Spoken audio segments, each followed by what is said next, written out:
Welcome to the Box Score Sports Podcast.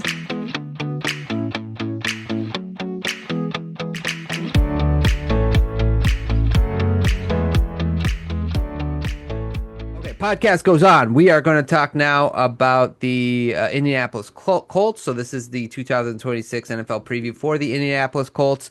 If this is your first time watching on YouTube, like, subscribe to the channel, leave a comment down below. Let us know your thoughts on the Colts' upcoming season. Last year, the Colts finished 8-9. They had that really hot start and they kind of fell flat. So what was your favorite move that the Colts made this offseason? I really like them drafting C.J. Allen, the linebacker out of Georgia. I think that was a need on their team to get younger. I also slash it with trading Zaire Franklin, who isn't awesome, has some good traits, good at getting to the quarterback, but getting up there. They need to get younger, a little fresher in some of these areas. And they didn't do a whole lot outside of this besides extend some of their guys, which we'll get to.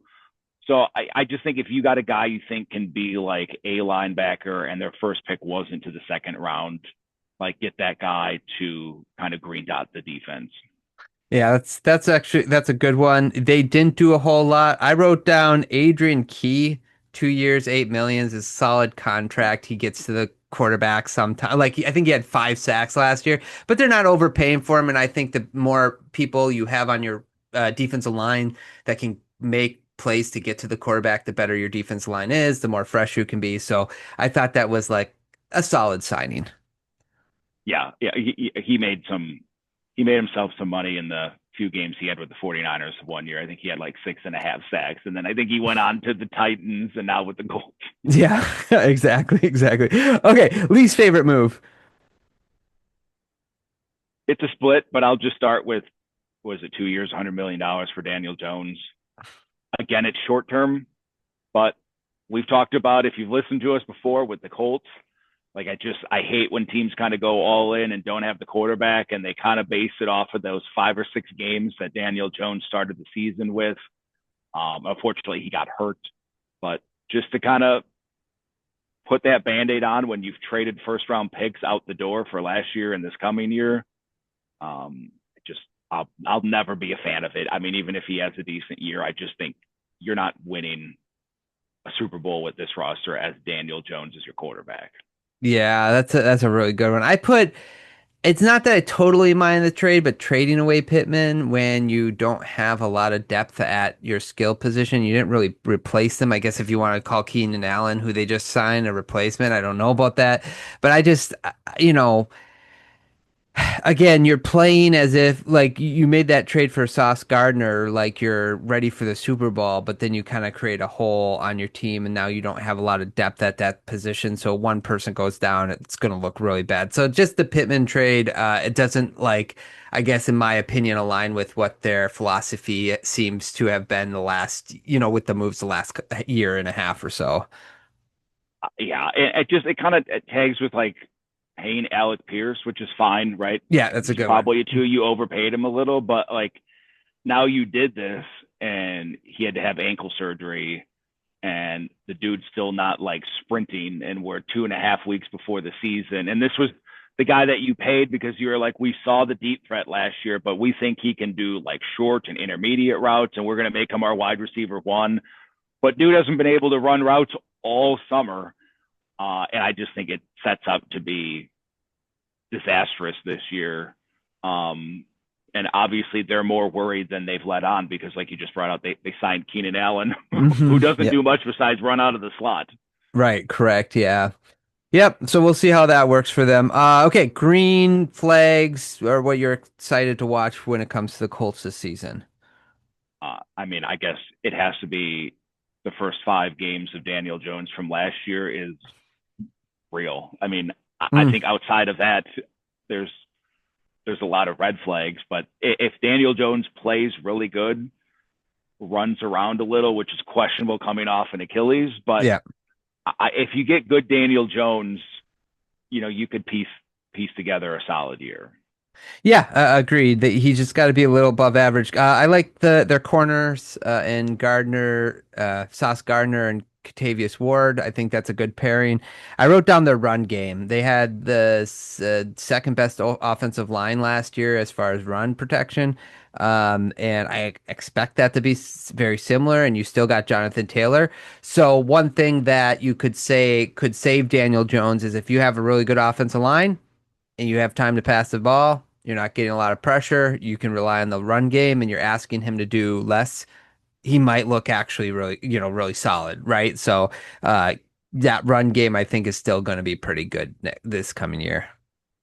Yeah, I also put in there, like you mentioned Sauce Gardner and Ward, like I mentioned CJ Allen. Like if their defense can take a step to keep the games a little more low scoring so that you can run the ball more, you can kind of impose your will, I think they'll need that for success.